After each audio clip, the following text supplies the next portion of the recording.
Welcome to PreMath. In this video, we have got this right triangle ABC, as you can see in this given diagram, such that the area of this right triangle has been given to us as 400 centimeter square.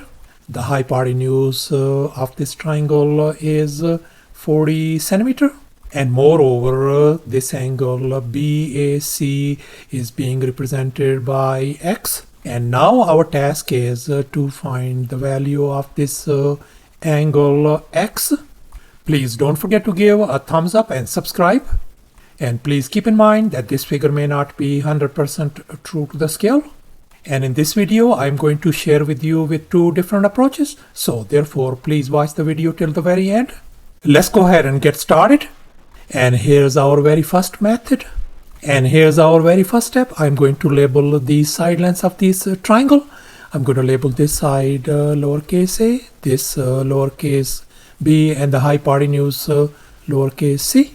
And now let's recall the area of a triangle formula. Area is always equal to a half times base times the height. And in our case, the base of this triangle is lowercase b. The height is lowercase a. Whereas the area of this triangle is 400. And now I'm going to fill in the blanks in this formula. So the area of this triangle is 400 is going to be equal to a half times our base is b times our height is lowercase a. And now I'm going to remove this fraction by multiplying 2 on both sides of this equation. And here we can see 1 divided by 2 and 2 is gone. And here 2 times 400 is going to give us 800. So therefore our a times b value turns out to be 800. And I'm going to label this one as our equation number 1. And now let's recall the Pythagorean theorem. A square plus b square equal to c square. And in our case, our hypotenuse is C, which is 40 centimeter, whereas our two other legs are A and B.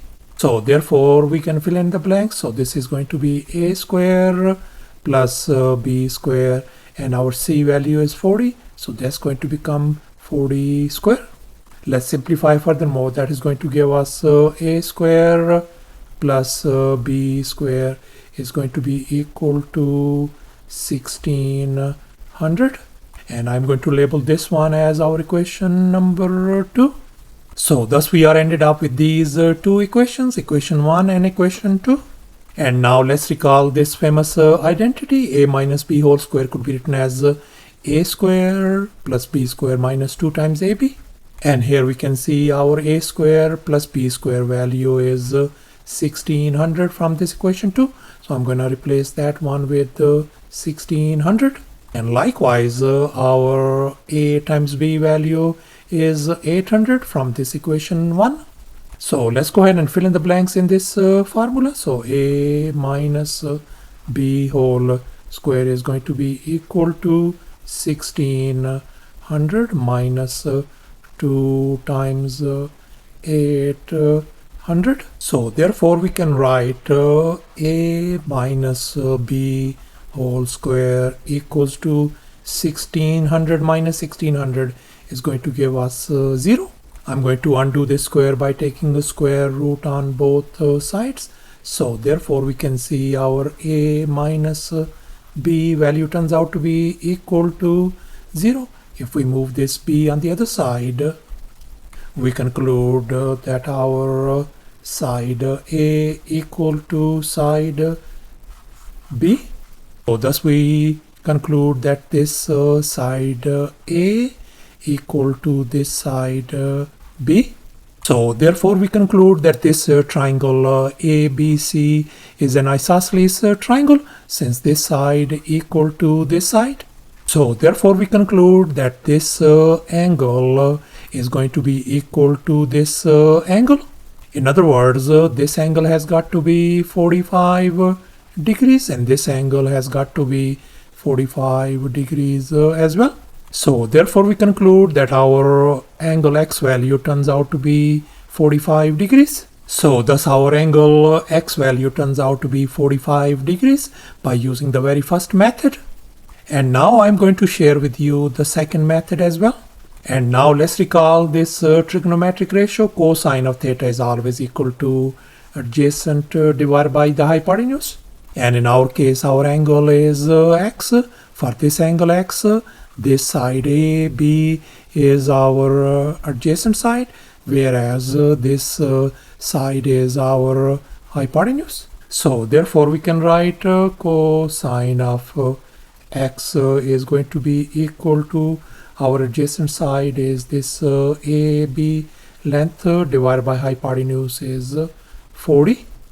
And now I'm going to remove this fraction by multiplying by 40 on both sides of this equation.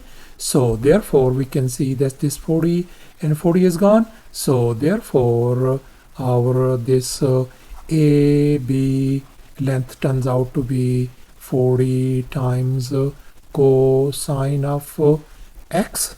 So thus our this AB length turns out to be 40 times cosine of x. And now let's recall the area of a triangle formula once again. Area is always equal to a half times A times B times sine of angle C. As you can see in this given triangle, here are our two sides A and B, and C is the angle in between. And in our case, for this angle x, our two sides are AB length and this AC length. And the area of this triangle is 400. Let's go ahead and fill in the blanks in this formula. So our area of the triangle is 400 equals to a half times our AB length times our other side is AC times sine of angle x. And now we know that our this AB side length is 40 times cosine of x, and our AC side is 40. So therefore we can write down 400 equals to a half times our AB length is 40 times cosine of x times our AC length is 40 and times sine of x. And now let's make an observation. We can see 40 times 40 is going to give us 1600 times 1 divided by 2 is going to give us 800. And here I'm going to tweak this 800. 800 could be written as 400 times 2. So therefore I can write 400 equals to 400 times 2 times sine of x times cosine of x. And now I'm going to divide both sides by 400. This is gone. So therefore our 2 times sine of x times cosine of x value turns out to be equal to 400 divided by 400 is going to give us 1. And now let's recall this famous trigonometric identity. Sine of 2x equals to 2 times sine of x times cosine of x. And we are going to apply it on the left hand side of this equation. So the left hand side could be written as sine of 2x equals to 1. So therefore we can write 2 times x equal to sine inverse of 1. And that means, and we know that sine inverse of 1 is always equal to 90 degrees. So therefore we can write 2 times x equals to, this whole thing is 90 degrees. And now we are going to divide both sides by 2 to isolate x. This 2 and 2 is gone. So therefore we conclude that our angle x value turns out to be 45 degrees. So thus our angle x value turns out to be 45 degrees by using the second method as well. And that's our final answer. Thanks for watching, and please don't forget to subscribe to my channel for more exciting videos. Bye.